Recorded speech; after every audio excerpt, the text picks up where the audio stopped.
el tema la Trinidad, pues es ese tema el que ahora nos disponemos a estudiar, el tema de la Trinidad. La Trinidad es una de las enseñanzas que encontramos en la palabra de Dios y que nos hablan acerca de la naturaleza de este ser divino. Y la creencia de que existe Dios es mucho más grande que el hombre, ya de que ha sido una creencia común a todas las culturas y civilizaciones. En parte esto se debe al hecho de que el hombre razona que tiene que existir necesariamente una explicación para nuestro mundo y para toda la experiencia humana, y esta explicación solamente puede ser hecha a través de el reconocimiento de un ser superior al hombre que podría gobernar y crear el mundo que ahora nosotros conocemos. Por su propia naturaleza religiosa, el hombre intuitivamente propende a buscar un ser que de algún modo es mucho más alto y superior a él. Esto también puede ser explicado, por supuesto, por la obra del Espíritu Santo en el mundo y que se extiende a toda criatura sin excepción, una obra que se designa en teología como gracia común en contraste con la obra especial del Espíritu relacionada con la salvación del hombre. Actualmente existe un moderno movimiento que se llama ateísmo, el cual sostiene la no existencia de Dios. Pero esto no es nada más que el resultado de la perversión de la mente humana y la negación de que es posible cualquier explicación racional del universo. La Biblia dice de que si alguien afirma que no existe Dios, el tal es un necio. Y podemos estar completamente seguros que toda persona que niega la existencia de Dios es porque tiene intereses pecaminosos muy bien definidos. Pero partiendo del hecho de que existe un Dios poderoso y la naturaleza misma nos da amplias evidencias de ello, procederemos ahora a estudiar algo con respecto a la naturaleza de Dios. Primero nos referimos a la palabra Trinidad, que ciertamente no aparece en la Biblia.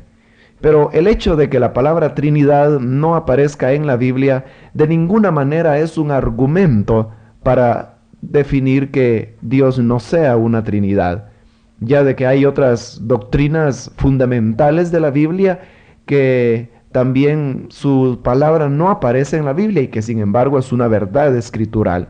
Tal es lo que sucede con, por ejemplo, el rapto de la iglesia. Todo cristiano sabe de que pronto viene el rapto de la iglesia. Sin embargo, la expresión rapto de la iglesia no aparece en ninguna página de la Escritura. Pero eso no quiere decir de que no habrá rapto de la iglesia. Lo mismo acontece con la Trinidad de Dios, que aunque la palabra Trinidad no aparece en la Escritura, eso de ninguna manera constituye una prueba de que Dios no sea una Trinidad. Y por otra parte, deberemos también aclarar que Trinidad no significa la creencia en tres dioses, lo cual sería caer en un triteísmo, cosa que de ninguna manera es apoyado por la palabra de Dios. Las personas que malinterpretan la Trinidad creen de que creer en la Trinidad es aceptar la existencia de tres dioses, pero nada más erróneo que eso. Todo lo contrario, la Trinidad defiende ardientemente que solamente existe un único Dios verdadero y que fuera de él no hay otro. Por lo tanto, es tan solo producto de mentes desviadas el querer afirmar que la Trinidad es una creencia en tres dioses. Pero habiendo ya aclarado estos conceptos generales, ahora nos introduciremos en lo que sería ya propiamente el tema de nuestro interés, como es la Trinidad de Dios. Probablemente la manera más sencilla de comprender el tema de la Trinidad es explicándolo en base a cuatro fundamentos. Cuatro fundamentos que luego habremos de resumir, pero que antes habremos de irlos enumerando uno a uno. Así que usted puede anotar en su cuaderno de apuntes el primer fundamento que sustenta la doctrina de la Trinidad. La doctrina de la Trinidad tiene que apoyarse necesariamente en estos cuatro fundamentos doctrinales. Así como para que una mesa pueda ser estable necesita de cuatro patas, Si se quita una de ellas, aquella mesa ya no será tan firme. Y lo mismo si se añade una más, esa pata estará de más. Lo mismo sucede con la doctrina de la Trinidad, tiene 4 fundamentos y no se puede quitar ninguno de ellos sin menoscabar su firmeza, como tampoco es necesario añadir nada más. Por lo tanto, veamos cuál es el primer fundamento de la doctrina de la Trinidad. Puede usted, como ya dije, colocar ahí en su cuaderno, número 1, el primer fundamento es de que existe un solo Dios. Ese es el primer fundamento sobre el cual se apoya la doctrina de la Trinidad, que existe un solo Dios. Hay amplia base bíblica en la palabra de Dios para demostrar que en realidad no existen 3, 4 ni 5 dioses, sino que solamente hay un Dios. Donde quiera que nosotros busquemos en la palabra de Dios, hallaremos testimonios muy elocuentes que nos hablan acerca de la existencia de un solo Dios. Ahora sería quizás demasiado agotador tener que examinar todos esos pasajes, pero vamos a ver algunos de ellos solamente, donde de una forma muy clara se nos dice que solamente hay un Dios. Usted puede ir anotando esas citas bíblicas, yo las leeré, pero usted puede conformarse solamente con anotarlas para posteriormente leerlas en su hogar por razones del tiempo. La primera cita bíblica que nos corrobora la verdad de que hay un solo Dios, la encontramos en el libro de Deuteronomio, capítulo 6 y versículo 4, donde dice: Oye Israel, Jehová nuestro Dios, Jehová uno es. Probablemente este sea uno de los pasajes más conocidos donde se confirma que Dios solamente es uno, pues dice Jehová uno es. Y es una oración que los judíos tenían la obligación de repetir diariamente como parte de su fe judaica, pues ellos defendían de una manera ardiente que solamente existe un Dios, como lo hace también la doctrina de la Trinidad. Otro pasaje, y ahora del Nuevo Testamento, que nos confirma la misma verdad de que solo existe un Dios, lo encontramos en Romanos capítulo 3 y versículo 30, donde dice: porque Dios es uno. Creo de que el pasaje es breve, pero a la vez es muy claro en su expresión cuando dice: porque Dios es uno. Otro pasaje más del Nuevo Testamento que nos confirma la misma verdad bíblica de que solamente hay un Dios, lo encontramos en la primera carta del apóstol Pablo a Timoteo, capítulo 2 y versículo 5, donde dice: porque hay un solo Dios.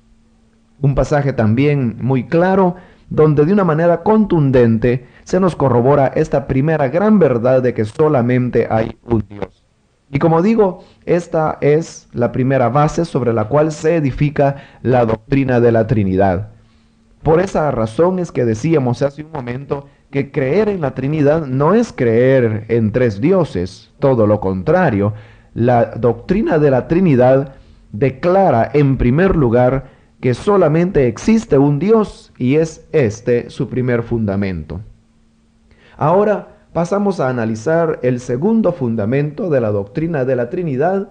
Usted puede colocar en su cuaderno de apuntes número 2, y el fundamento número 2 es de que este único Dios es una pluralidad de personas. Fundamento 2 de la doctrina de la Trinidad: este único Dios es una pluralidad de personas. Habiendo demostrado de que solamente existe un Dios, ahora viene el segundo gran fundamento de la doctrina de la Trinidad, y es de que este único Dios es una pluralidad de personas. Encontraremos en el Antiguo Testamento que hay varios nombres para referirse a Dios. Algunos de esos nombres son, por ejemplo, Elohim, Adonai, Jehová. Estoy citando los nombres tal como aparecen en el hebreo.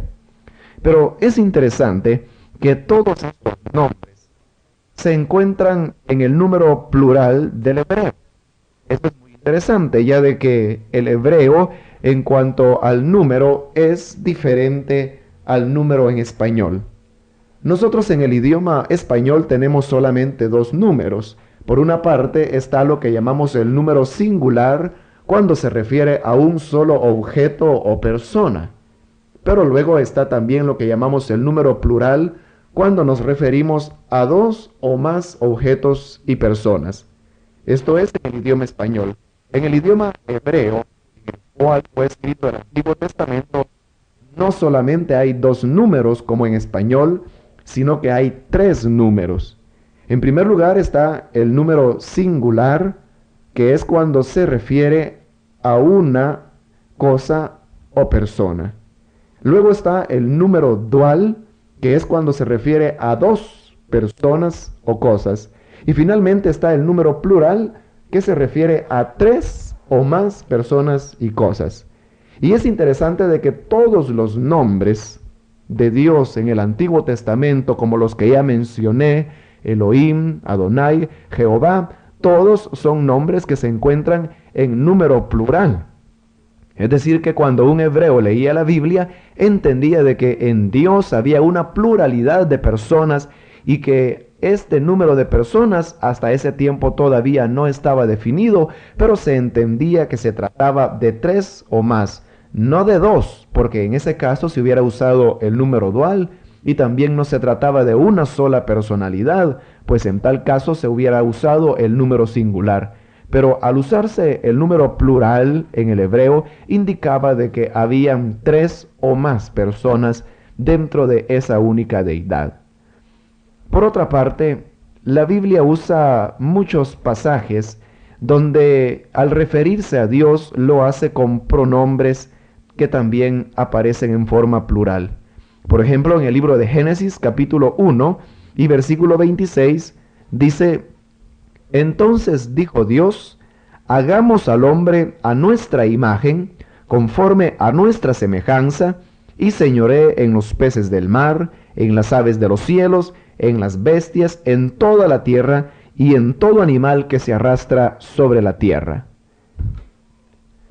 Desde la primera página de la Biblia, comenzamos a aprender entonces que se nos enseña que en este único Dios hay una pluralidad de personas, pues vemos cómo Dios al hablar lo hace utilizando pronombres plurales, porque no dice que Dios haya dicho: haré al hombre a mi imagen, conforme a mi semejanza, sino que él usó pronombres plurales.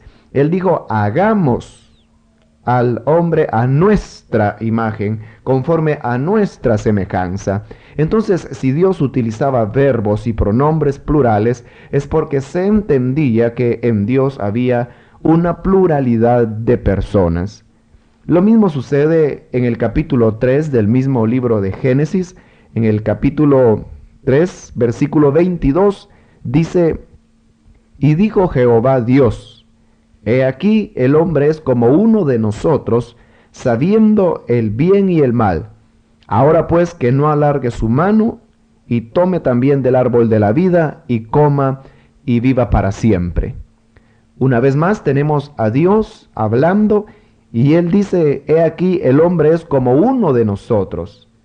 Note bien, hermano, cómo cuando Dios habla de sí mismo, lo hace, como ya dije, utilizando pronombres plurales, porque él dice: he aquí el hombre es como uno de nosotros. Él no dijo: el hombre es como yo, sino que dijo: como uno de nosotros. Se estaba refiriendo, por lo tanto, a una pluralidad que había dentro de este único Dios que hemos demostrado ya según la palabra de Dios. Ahora, no solamente en el libro de Génesis aparecen tales afirmaciones, sino que también en los profetas, por ejemplo, en Isaías capítulo 6 y versículo 8, dice la palabra de Dios: Después oí la voz del Señor que decía: ¿A quién enviaré? ¿Y quién irá por nosotros? Fijémonos una vez más que ahora que Dios habla, Él dice: ¿quién irá por nosotros? Está usando una vez más un pronombre plural para referirse a sí mismo. Todo esto corrobora la segunda verdad fundamental de la doctrina de la Trinidad, y es que en Dios existe una pluralidad de personas. Otro pasaje muy interesante también es el que encontramos en el libro del profeta Oseas, capítulo 12. Del versículo 2 al 5 dice así: Pleito tiene Jehová con Judá para castigar a Jacob conforme a sus caminos. Le pagará conforme a sus obras. En el seno materno tomó por el calcañar a su hermano y con su poder venció al ángel. Venció al ángel y prevaleció. Lloró y le rogó. En Betel le halló y allí habló con nosotros. Mas Jehová es Dios de los ejércitos, Jehová es su nombre. Este pasaje es sumamente interesante porque aquí Dios, a través del profeta Oseas, está haciendo rememoración de aquella lucha que Jacob tuvo en Betel cuando luchó contra el ángel. Sabemos que era el ángel de Jehová quien estaba luchando con el Señor, con Jacob. Pero dice que el versículo 4, que venció al ángel y prevaleció, lloró y le rogó, en Betel le halló, y luego dice, allí habló con nosotros. Pero fíjese bien cómo dice Dios, allí habló con nosotros. Y Jacob precisamente por eso le puso al lugar Betel, que significa casa de Dios, porque fue allí donde él pudo ver el rostro del Señor. Pero el Señor dice, allí habló con nosotros. Lo hace de una manera plural siempre, con lo cual se corrobora la verdad bíblica de que en este único Dios verdadero hay una pluralidad de personas. Nótese bien que no estamos diciendo que hay varios dioses. Ya dijimos que solamente hay un Dios, y ese es el primer gran fundamento de la doctrina de la Trinidad. Lo que estamos diciendo es que dentro de esta única deidad hay una pluralidad de personas. O sea, es una misma sustancia, un mismo ser divino, pero que se manifiesta en diferentes personas, por lo visto hasta este momento. Ahora, en el Antiguo Testamento no se había llegado todavía a una revelación plena de que cuántas eran las personas que participaban de la divinidad. Sin embargo, habían ya algunos pasajes donde de una manera muy evidente podía verse cómo de una manera simultánea aparecían estas diferentes personas de la Trinidad. Por ejemplo, en el libro del profeta Daniel, capítulo 7, en el versículo 9, dice, estuve mirando hasta que fueron puestos tronos y se sentó un anciano de días, cuyo vestido era blanco como la nieve y el pelo de su cabeza como lana limpia. Su trono llama de fuego y las ruedas del mismo fuego ardiente. Aquí tenemos una visión que tuvo Daniel y dice de que él pudo ver a Dios y lo vio como un anciano de días que estaba sentado sobre un trono de fuego.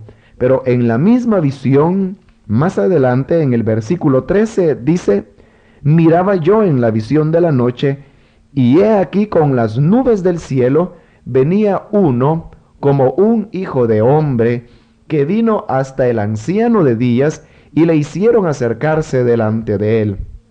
Y le fue dado dominio, gloria y reino para que todos los pueblos, naciones y lenguas le sirvieran.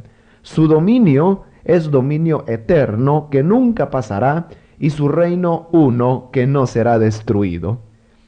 Esta es, podríamos decir, la primera vez en toda la historia de las revelaciones de Dios al hombre cuando se veía simultáneamente al menos a dos de las personas de la Trinidad. En primer lugar está lo que dijimos ya, el anciano de días sentado sobre su trono de fuego, pero luego dice que se acercó otro como hijo de hombre, al cual le fue dado gloria y reino y dominio por todas las eternidades. Indudablemente que este como hijo de hombre que vio Daniel no era otro sino nuestro Señor Jesucristo. Es por lo tanto esta una de las primeras revelaciones que la Biblia da de una manera simultánea de las personas de la Trinidad. Ahora, la revelación plena de que cuántas eran las personas que componían esta única deidad se vino a descubrir hasta en el Nuevo Testamento, y la primera vez en toda la historia de la eternidad de Dios, cuando aparecen simultáneamente las tres personas de la Trinidad, fue en el momento del bautismo en agua de nuestro Señor Jesucristo.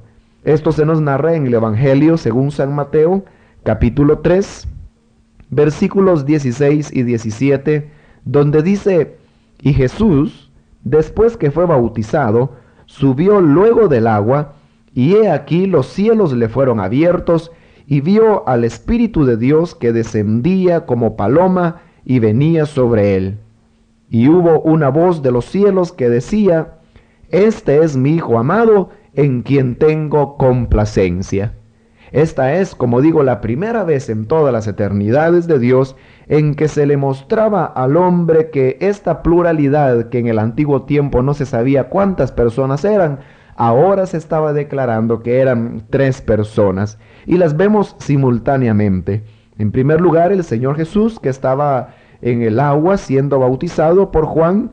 Luego, en segundo lugar, el Espíritu Santo, que venía descendiendo como paloma. Y en tercer lugar, la voz del Padre arriba en los cielos, quien decía: este es mi Hijo amado, en quien tengo complacencia. Allí vemos cómo se mencionan las tres personas, o aparecen más bien las tres personas de la Trinidad de una manera simultánea en el Nuevo Testamento. Luego tenemos otros pasajes del Nuevo Testamento que también nos declaran que son tres personas las que hay dentro de ese único Dios que existe. Otro pasaje es el Evangelio de Mateo, capítulo 17 y versículo 5, donde dice: mientras él aún hablaba, una nube de luz los cubrió, y he aquí una voz desde la nube que decía: este es mi Hijo amado, en quien tengo complacencia. A él oíd. En este pasaje donde se nos describe lo que sucedió en el monte que se llama de la Transfiguración, vemos una vez más que mientras el Señor Jesucristo hablaba, el Padre apareció como en una forma de nube, y entonces dijo: este es mi Hijo amado, en quien tengo complacencia, a él oíd. Aquí vemos otra vez que dos personas de la Trinidad estaban apareciendo de manera simultánea. Otro pasaje del Nuevo Testamento donde se mencionan las tres personas de la Trinidad es en lo que se conoce como la Gran Comisión, en el Evangelio de Mateo, capítulo 28 y versículo 19, cuando el Señor Jesús dijo: por tanto, id y haced discípulos a todas las naciones, bautizándolos en el nombre del Padre y del Hijo y del Espíritu Santo. Aquí tenemos que el Señor Jesús estaba enumerando las personas que formaban parte de esa única divinidad, y él dijo que eran tres: el Padre, el Hijo y el Espíritu Santo. Pero hay todavía otros pasajes del Nuevo Testamento donde podemos contemplar a las tres personas de la Trinidad simultáneamente y de una manera diferenciada, que es eso lo que sostiene la Trinidad, que solamente existe un Dios, una misma sustancia que no es dividida y que se manifiesta en tres personalidades que son diferentes entre sí y que no se pueden mezclar.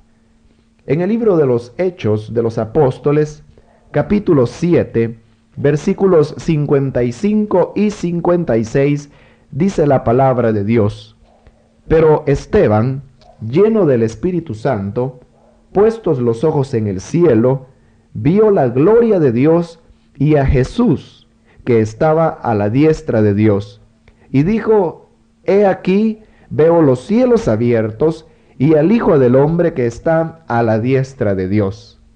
Este es un pasaje muy interesante del martirio de Esteban, porque aquí vemos que otra vez aparecen simultáneamente las tres personas de la Trinidad. En primer lugar aparece el Espíritu Santo, pues dice el versículo 55 que Esteban estaba lleno del Espíritu Santo.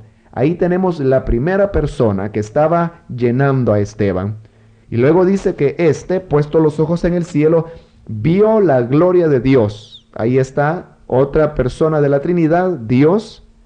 Y luego dice que vio también a Jesús que estaba a la diestra de Dios. Ahí tenemos la tercera persona de la Trinidad, a Jesús que estaba a la diestra de Dios.